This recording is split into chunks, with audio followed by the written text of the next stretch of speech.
हाँ भाई, अपनी हरियाणा जी के जो है कल बच की थी बाकी। यो अपन 23 तक तो कर लिया था यो हरियाणा, यो मतलब कि इसके उपनाम है। अब यो पर हरियाणा का प्राचीन इतिहास के बारे में आज पढ़ाएंगे आप ही। तो भाई इसमें है, हरियाणा का वर्णन हमें 3 कालों में मिलता है। यो को अभी हरियाणा का वर्णन हमें जो 3 काल हुए ना, उनमें तीनों में मिलता है। जैसे कि भाई प्रागैतिहासिक काल, आद्य ऐतिहासिक काल और ऐतिहासिक काल। जैसे जो हरियाणा की धरती का उल्लेख है ना, जब से पता लगा भाई उस टाइम ऐसे ऐसे मनुष्य है, ऐसे ऐसे मतलब सभ्यता होती थी, तो उसी टाइम से ही हरियाणा का मतलब कि आप इससे कर सकते हो भी, तीनों कालों में इसका वर्णन मिलता है। तो प्रो ऐतिहासिक काल, यह वह काल है जिसमें लिखित साक्ष्य नहीं है। उदाहरण पाषाण काल। जैसे कि ये ऐसा, जैसे आप इसको हिस्ट्री में पढ़ते होगे, उसमें लिखा है मतलब कि इसका कोई लिखित नहीं है। जैसे कोई पत्थर मिला है, कोई कुछ मिला है, कोई कुछ मिला है, उससे ऐसे आइडिया लगाया गया है कि भाई यहाँ पर कोई सभ्यता, जैसे कोई सभ्यता लगाओ, जैसे कोई गांव शहर या कोई ऐसे लोग रहते थे, मतलब उनका प्रॉपर ऐसे नहीं पता भाई ये ऐसे ऐसे लोग होते थे, ऐसे ऐसे इनका कल्चर था, ऐसे खाना पीना, ऐसा नहीं पता है। वो होता है प्राग ऐतिहासिक, मतलब कि अपनी सोच से परे। भाई अपन मतलब जो आप इन सोच नहीं सकते क्या थे क्या नहीं थे। ये है आद्र ऐतिहासिक काल। जैसे कि उनके द्वारा जो चीज़ें लिखी गई थी भाई, जैसे उन्होंने कुछ भी लिख दिया, जैसे जैसे कोई निशान बना दिया, कोई कुछ बना दिया, वो उनकी जो लिपि थी जिसमें वो लिखते थे, वो खुद समझते थे। वह लिपि जो उनकी लिपि थी या उनकी जो लिखावट थी, बनावट थी, जो भी उनने चित्र बनाए थे, वो उसी टाइम के लोग समझ सकते थे। तो इसका मतलब यह वह काल जिसे हम लिखित साक्ष्य तो मिलता है लेकिन उसे पढ़ नहीं सकते हैं। समझ गया आप, मतलब उसका लिखित साक्ष्य है लेकिन आप उसे पढ़ नहीं सकते हैं। फिर आगे आ गया ऐतिहासिक काल। ऐतिहासिक काल जैसे कि जो इतिहास है, जिसको जिसको हम पढ़ भी रहे हैं और उसके बारे में लिखित भी, मतलब उसको लिखित भी है और पढ़ा भी गया है, वो हो गया ऐतिहासिक काल। जिसको इतिहास बोलते हैं, हिस्ट्री बोलते हैं, वो हो गया ऐतिहासिक काल। ठीक है, आ गया समझ में। जैसे ये हरियाणा, जैसे ये सर ने इसके अंदर ये ऐड कर रखा है भाई, ऐसे आप समझ जाओ भाई हरियाणा का कौन से कालों में जिक्र था, ऐसे कर रखा है ये। तो आगे देखो अब, पाषाण काल को आखेटक व खाद्य संग्रहालय के रूप में जाना जाता है। जो पूरा पाषाण काल, जैसे पाषाण काल, पूरा पाषाण काल, नव पाषाण काल, जैसे इसमें भी ये 3 हुए हैं। मध्य पाषाण काल, जो जो पुराना पाषाण काल, जो मतलब कि पुराना प्राचीन, उसमें उसको खाद्य संग्राहक के रूप में जाना जाता है। पाषाण काल में औजारों को माइक्रोकैलिथ कहते थे। जैसे यो माइक्रोकोलिथ नाम का कोई जैसे पत्थर होता था, जैसे पत्थर बोलते हैं यहाँ पे इसको संगमरमर बोलते हैं, जैसे चूना पत्थर बोलते हैं, वैसे ये कोई पत्थर होता था माइक्रोलिथ। माइक्रोलिथ नाम का ही कोई पर्वत हो, मतलब कि पत्थर होता था, तो उसी के औजार बनाए जाते थे। तो इसी से इसको, जैसे सिंधु सभ्यता को कांस्ययुगीन सभ्यता कहते हैं, उसी प्रकार इसको माइक्रोक्लोथिक सभ्यता कहते थे। जैसे इसको मतलब कि आप कर सकते हो जैसे। और पहिए का आविष्कार नवपाषाण काल में हुआ है। जो पहिया होता है, जो पहिए का अवसर मतलब कि पहिए हमेशा नए ही अच्छे होते हैं। इससे आप नवपाषाण काल समझ सकते हो भाई, पहिए हमेशा नए ही अच्छे लगते हैं। ऐसे ही मध्य पाषाण काल में कुत्ते को पालतू पशु बनाया। जैसे पहले पूरा पाषाण काल था, उसके अंदर लोगों को यही नहीं पता था क्या है क्या नहीं है। फिर उनको ऐसे ऐसे ज्ञान हुआ भी, ये ऐसे ये डॉग कुत्ता है, ये हमारे मतलब हम शिकार करते हैं उसको पकड़ने में हेल्प करेगा, और समझदार भी होता है, बात जल्दी समझता है। तो इन्होंने, इसलिए उन्होंने कुत्ते को पालतू पशु बनाया। मध्य पाषाण काल में कुत्ते को पालतू पशु बनाया। जैसे आप मध्य पाषाण, मतलब आप ऐसे आइडिया लगा सकते हो भाई, पूरा पाषाण में उनको खुद कोई ज्ञान नहीं था। पूरा पाषाण मतलब कि असभ्य लोग, जिनको पता ही नहीं है क्या है क्या नहीं है। और मध्य पाषाण काल जिसके अंदर लोग थोड़े विकसित हुए। जैसे अब भी अपना मानव का दिमाग डेवलप हो रहा है दिन भर दिन भर। जैसे पहले भाई 8वीं 9वीं क्लास में जाके बच्चों को इंग्लिश वगैरह आती थी, अब दूसरी क्लास से ही आने लग गई। तो अभी भी विकास हो रहा है मनुष्य के, आगे आने वाले जीव मतलब और सालों में और विकास होता रहेगा। ये ऐसे ही था उस टाइम, ज्ञान नहीं था। मध्य पाषाण में आगे इतना ज्ञान हुआ, भाई हम कुत्तों को रख सकते हैं, ये हमारे काम आएंगे। तो मध्य पाषाण काल में उन्होंने कुत्ते रखना चालू किया। फिर नव पाषाण काल, फिर नया पाषाण काल, जिससे ग्रोथ बहुत ज़्यादा बढ़ गई, मतलब कि माइंड डेवलप बहुत ज़्यादा होने लगा उससे। नवपाषाण जैसे 2000, जैसे कोरोना के बाद लगाओ आप, कोरोना के बाद इंटरनेट मतलब कि ज़्यादा उसकी वो होगी, भी लोग ज़्यादा ऑनलाइन सब कुछ करने लगे। जैसे कोरोना से पहले इतना इंटरनेट का या पढ़ाई का भी कुछ इतना ज़्यादा महत्व नहीं था ऑनलाइन सिस्टम में, लेकिन एकदम ही विकास हुआ है टेक्नोलॉजी का कोरोना के बाद। ऐसे ही नवपाषाण काल आया, वो एक नवपाषाण काल आते ही एकदम मनुष्य ने बहुत ज़्यादा तरक्की की, मनुष्य स्थायी निवास रहने लगा। मतलब उसने कुत्ता पालना चालू कर दिया, और ऐसे से वो नाज मतलब खेती करने लगा, पहिए का आविष्कार कर दिया, मैंने आपको बताया था ऊपर। वो जैसे उसने आग जलाना तो पाषाण पूर्व पाषाण काल में ही सीख लिया था। जैसे उसने जो ये आग था ना, ये आग तो उसने जब वो असभ्य होता था तभी सीख ली थी, लेकिन उसका प्रॉपर प्रयोग उसने नवपाषाण काल में ही शुरू किया। समझ सकते हो आप। जैसे उसने कोई पत्थर भगाया, पत्थर भगाने वो आपस में भिड़ गए। जैसे ये पत्थर था ना ऊपर, ये आपको बताया था, यो करा माइक्रोकोलिथ नाम का जो पत्थर था, इनको आप आपस में अगर तेज़ी से मारोगे तो इनके अंदर चिंगारी उठती है और इससे आग लग जाती है। तो आग उस टाइम भी आविष्कार उसका उसी टाइम हो गया था, लेकिन इनको पता नहीं था भाई इसका प्रॉपर यूज कैसे किया जाए। तो इसका प्रॉपर यूज इन्हें नवपाषाण काल में किया है। लेकिन अगर आपसे पूछे भी आग का आविष्कार, तो आग का आविष्कार इसका पहले ही हो गया था। ऐसे है ये, ठीक है। और ये भाई, और ये बुर्ज होम, जैसे नवपाषाण काल में जो बुर्ज होम से गर्तावास के साक्ष्य प्राप्त हुए हैं। जैसे बुर्ज होम ये ऊपर जम्मू वाला एरिया हो गया, वहाँ से जैसे मतलब कि गिरतावास का मतलब जैसे दफनाई हुई बॉडियाँ जैसे ऐसी वो मिली हैं। और नवपाषाण काल में चिरांद से हड्डी मिली है। ये क्या था, नवपाषाण काल में चिरांद से हड्डी मिली, मतलब नवपाषाण काल के जो मनुष्य होते थे उनकी हड्डी चिरांद से मिली है, ऐसा कुछ होगा ये। ऐसे अब पता नहीं इतना। तो मनुष्य द्वारा बनाया गया पहला हथियार कुल्हाड़ी था।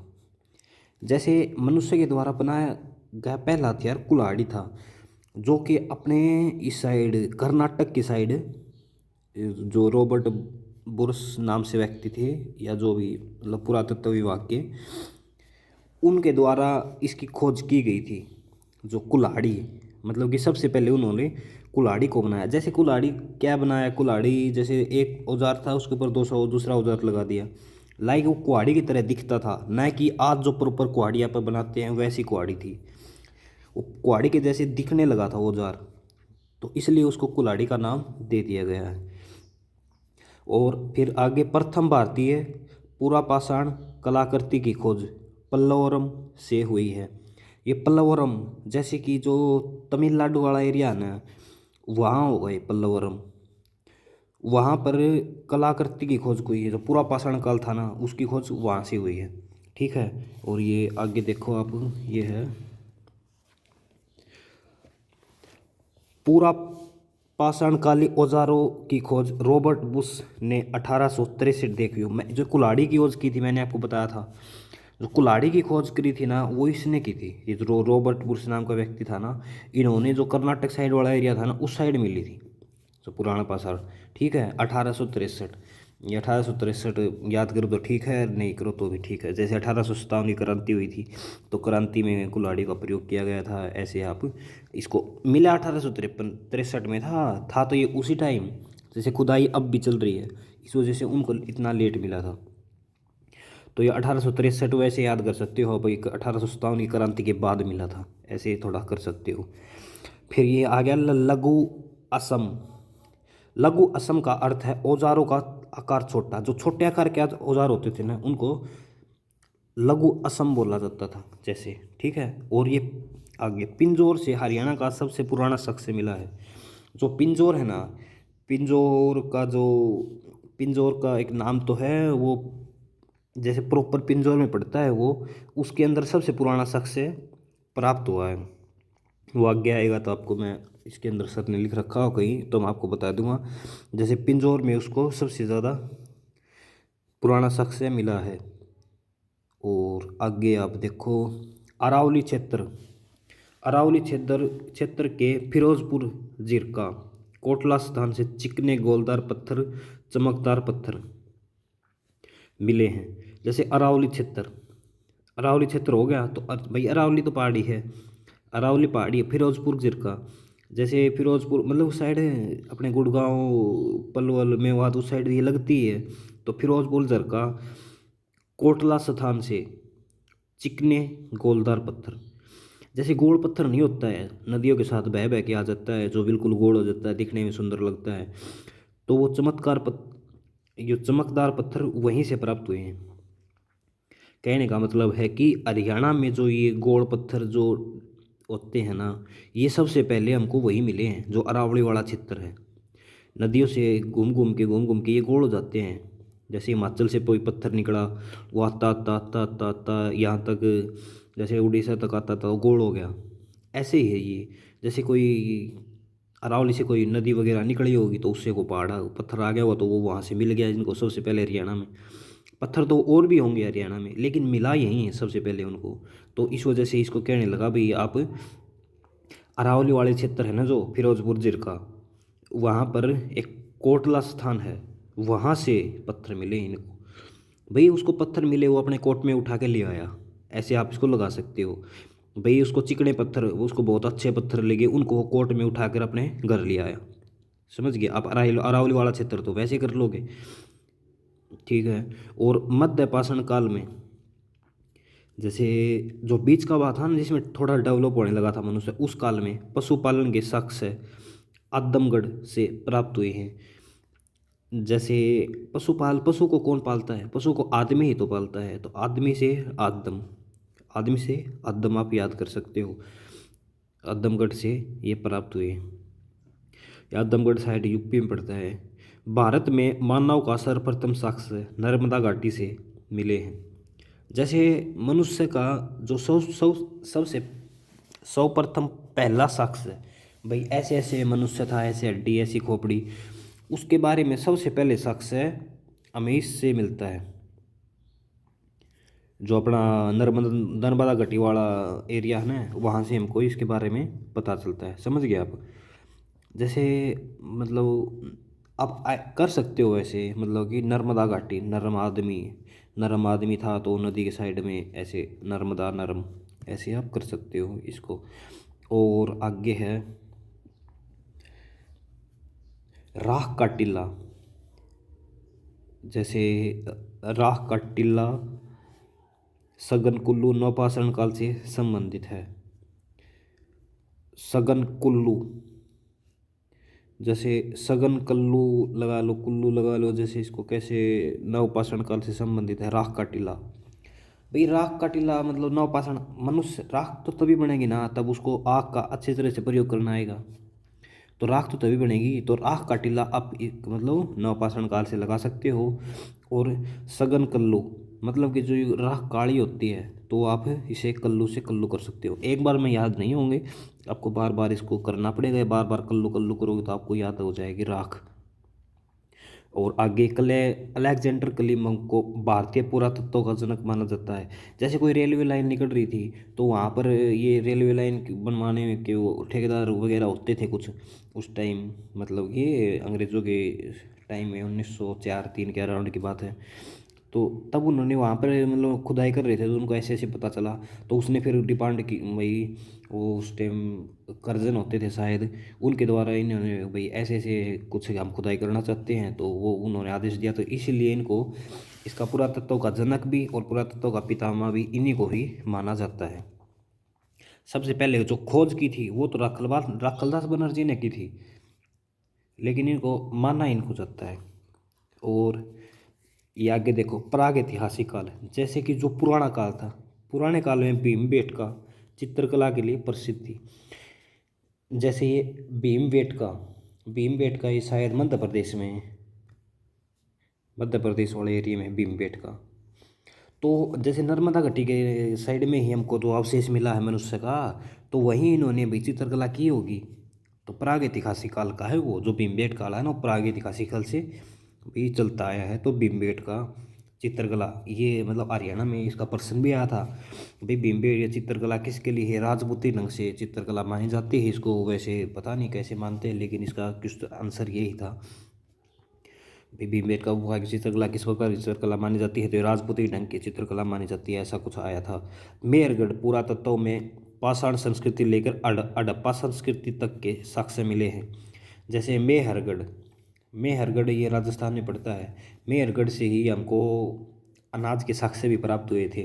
तो मेहरगढ़ से पाषाण संस्कृति लेके हड़प्पा संस्कृति तक, मतलब कि जो मेहरगढ़ वाले जो व्यक्ति थे ना, वो वहीं रहने लगे। तो वो पहले तो पूरा पाषाण को आए, जैसे उनके दादा परदादा थे, और वो आहिस्ता आहिस्ता हम लोग तो उनको वही हड़प्पा के अंदर भी उनको हड़प्पा नाम दिया गया, तब भी उनका नाम उसके अंदर ही आया। तो आप मेहरगढ़ लगा सकते हो। एक ही कमरे में, मतलब कि एक ही जो जगह थी वहाँ पर तीन मानव कंकाल,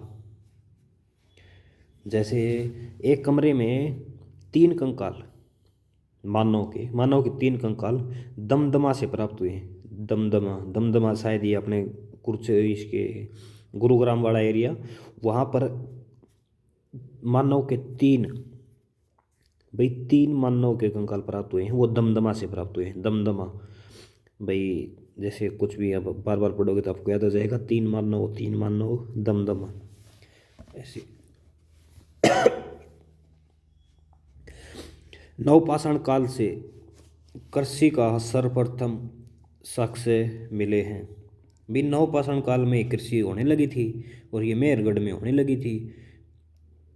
अच्छे, जैसे चावल के साक्ष्य कोल्डी हवा से प्राप्त हुए हैं, वैसे ही मेहरगढ़ से सबसे पहले खेती के नाज के सबसे पहले नाज हुआ था, उसके साक्ष्य प्राप्त होते हैं। ऐसे ही अलग अलग होते हैं। जैसे आगे देखो, भारत में खोजा गया प्रथम मानव निग्रोइड प्रजाति से संबंधित था। जैसे जो हरियाणा बोल रहा हूँ, जो भारत में सबसे पहले मानव प्राप्त हुआ था, वो निग्रोइड प्रजाति से था। जैसे अलग अलग प्रजाति होती हैं भाई, जैसे सबकी अलग अलग होती हैं, मानव की भी अलग अलग होती हैं। जैसे कोई अंग्रेज होते हैं, उनकी अलग प्रजाति थी। कोई लंबे लंबे होते हैं, जैसे अफ्रीका में, उनकी अलग थी। जैसे कोई बोलने होते हैं, उनकी अलग थी। जैसे ये नेपाल वाली साइड थोड़े बोलने टाइप के होते हैं, इनकी अलग थी। तो इनकी जैसे कुत्ता बिल्ली की ब्रीड होती है ना, जैसे अलग अलग कुत्ते होते हैं, वैसे ही मनुष्य की भी होती हैं भाई। ये फलानी का है, ये दिकड़ी का है। वैसे ही जो सबसे पहले मिला था ना, वो निग्रोइड प्रजाति था। जैसे कोई मनुष्य का नाम कोई जिसने खोज की थी, उसका होगा कोई निग्रोइड नाम से, तो उसने अपने नाम से ही इसका नाम रख दिया, और उस ऐसे ही रखे जाते हैं नाम वगैरह। तो वो ऐसे आप कर सकते हो, निग्रोइड निग्रोइड मतलब कि मनुष्य। निग्रोइड ईट मतलब ईट से आप याद कर सकते हो भाई, जो पहले प्रजाति मिली वो मतलब ईट निग्रोइड थी। जैसे निग्रोइड प्रजाति अब उसमें रहती है West Indies West Indies side में ही ये निग्रोइड प्रजाति से संबंधित था। आगे लॉर्ड कर्जन के समय पुरातत्व विज्ञान की स्थापना हुई थी। देखो मैंने आपको ऊपर बताया था नहीं, लॉर्ड कर्जन उस टाइम था। लॉर्ड कर्जन के समय वो अलेक्जेंडर था। तो देख, जैसे बंगाल विभाजन हुआ था, वो लॉर्ड कर्जन की वजह से हुआ, लॉर्ड कर्जन के टाइम में हुआ था। तो आप ऐसे याद कर सकते हो पुरातत्व विभाग की स्थापना हुई थी। आगे भीमबेटका की गुफाएं मध्य पाषाण काल से संबंधित है। जैसे ये क्या बोल रहा है, ऊपर तो ये पाषाण पूर्व पाषाण बोल रहा था, अब ये मध्य पाषाण बोल रहा है। तो एक्चुअल में ये शुरू से लेकर आखिरी तक की थी। तो आप इसको ऐसे बोल सकते हो, ऐसे क्वेश्चन शायद ही आएंगे, क्योंकि ऊपर देखो इन्होंने सर ने ही अभी बोला था ऊपर भाई भीमबेटका की गुफाएं पूर्व पाषाण काल से है, लेकिन अभी ये यहाँ पर लिखा हुआ है भाई मध्य पाषाण काल से है। तो आप इसको तीनों में ही वो कर सकते हो, लेकिन ये इनका स्टार्टिंग पॉइंट प्रागैतिहासिक काल ही माना जाता है। ठीक है, और फिर आगे देखो, मानव ने तीर धनुष का आविष्कार मध्य पाषाण काल में किया। जैसे तीर धनुष, भाई तीर धनुष पुराने टाइम पर तीर तीर धनुष ही चलते थे। और अब भी आप जैसे कोई इंस्टा भी रील वगैरह देखते हो तो जो साउथ वाली, ये साउथ अफ्रीका में जो जाति होती हैं वो कच्चे मांस वगैरह खाते हैं, मुंह में बड़े बड़े छल्ले डालते हैं, वो भी तीर का यूज़ करते हैं। तो इनमें तीर धनुष सबसे इम्पोर्टेंट चीज़ थी। तो इन्होंने तीर धनुष का आविष्कार मध्य पाषाण काल में किया। भाई पहले तो मतलब मनुष्य को इतनी नॉलेज नहीं थी, तो मध्य पाषाण काल में आते आते उसको ऐसे पता हुआ भी ऐसे मैं ऐसे इसके अंदर डाल के बगारूंगा तो लगेगा। तो थोड़ा सभ्य हुआ मध्य पाषाण काल में, तो उसने तीर धनुष का आविष्कार किया। ठीक है, और आगे है भाई ये इतना, यह आ गया पूरा पाषाण काल, इसी का अंत था जिसमें आग की खोज देखी आ गया। पूरा पाषाण काल जो पहले था, जैसे कोई पत्थर भगा दिया, जैसे आप पत्थर भगा दो तो वो ऐसे आग लग जाए, जैसे चुंबक की खोज नहीं हुई थी, जैसे वो बकरी चराने वाला था, वो लोह की छड़ ले रहा था, बकरी चरा रहा था, तो वो ऐसे पत्थर से निकलने लगा तो वो उसके चिप गई, तो वो पहले खोज होगी। ऐसे ही इन्होंने कोई पत्थर भगा दिया तो उससे आग लग गई, तो ऐसे खोज होगी। लेकिन एक्चुअल में प्रयोग इसका उन्होंने नवपाषाण काल में किया था, भी इससे ऐसे खाना पकाया जा सकता है, खाने के बाद पकाने के बाद अच्छा लगता है। तो खोज पूछे तो पूरा पाषाण, और इसका प्रयोग इन्होंने नवपाषाण काल में किया था। और आगे देखो ये पिंजौर क्षेत्र, जो ऊपर पिंजौर वाला आया था ना, शिवालिक वाला क्षेत्र ऊपर जो पंचकुला में पिंजौर है, इसका विराटनगर नाम है शायद कुछ। मानव जीवन के प्रारंभिक साक्ष्य के रूप में हमें मानव की खोपड़ी मिलती है। जैसे आप मतलब खोपड़ी के बारे में पूछे तो पिंजौर हरियाणा में ऊपर पड़ता है, ऐसे ऊपर ऊपर खोपड़ी होती है, ऐसे आप कर सकते हो। भाई पिंजौर, भाई पिंजरे के टाइप की होती है खोपड़ी भी, जैसे गोल। तो पिंजौर से क्या प्राप्त हुआ, तो भी पिंजरा का जैसे माइंड में कर लेना, भाई पिंजौर गोल होता है, गोल से मानव की खोपड़ी, उसमें मिलेंगे ऑप्शन आपको, खोपड़ी, पाँव, हाथ, बॉडी, जैसे अलग अलग मिलेंगे आपको, तो उससे आप कर सकते हो भाई गोल होती है तो गोल तो खोपड़ी होती है। जो इसे 1.5 करोड़ वर्ष पुरानी है। यह हरियाणा का सबसे प्राचीनतम साक्ष्य है। इसकी खुदाई डॉक्टर पिलग्रिम ने की थी। जैसे पिलग्रिम, इसको आप कैसे याद करोगे, पिलग्रिम, पिलग्रिम, जैसे पै से पिंजौर, पै से यो पिलग्रिम, ऐसे पै आप कर सकते हो, उसको बार बार पढ़ोगे तो आपको यो याद भी हो जाएगा। Pilgrim Pilgrim Pilgrim Pilgrim Pilgrim pilgrims ने इसकी खुदाई की थी। और स्थान पिंजौर और सुकेतड़ी काल का, मतलब ये काल का वाला एरिया है ना, काल का पिंजौर इस साइड वाला एरिया है ना, उनके साथ में कोई गांव है सुकेतड़ी, मतलब ये सुक्का सुक्का भाई सुक्कण के बाद में वो बनेगी खोपड़ी। तो पहला तो उसके ऊपर मतलब चमड़ी होती है, तो वो जो खोपड़ी मिली वो सुकरी थी। मतलब कि आप ऐसे कर सकते हो भाई, सुकेतड़ी, भाई खोपड़ी मिली वो सुकेतड़ी थी, मतलब कि सुकरी थी। ऐसे आप सुकेतड़ी कहाँ से मिली है, ये सुकेतड़ी से मिली है। ठीक है, और ये आगे है अरावली क्षेत्र, आप ये नीचे वाला एरिया अरावली क्षेत्र, फिरोजपुर, जिरका, नूह, कोटला आदि स्थानों से चिकने गोलदार पत्थर देखे, ये जैसे कोट में पत्थर डाल लिया, ऐसे आप इसको कर सकते हो। ये इंपॉर्टेंट में लिख रखा है सर ने, पूरा पाषाण काल प्राचीनतम साक्ष्य भारत में भीमबेटका की गुफाएं मध्य प्रदेश से देखें। मध्य प्रदेश मैंने आपको बोला था, जैसे ये मतलब ये दो तीन है ये, जैसे भीमबेटका ये राजपूती ढंग से है, और पूरा पाषाण का साक्ष्य अब ये भी सर ने भीमबेटका की गुफाएं मध्य पाषाण काल से बताया था। अब पूरा पाषाण से कैसे पूछ, तो आप इसको मतलब पूरा पाषाण काल में उन्होंने जैसे मनुष्य हुआ तो उसी से तो उन्होंने बना चालू किया।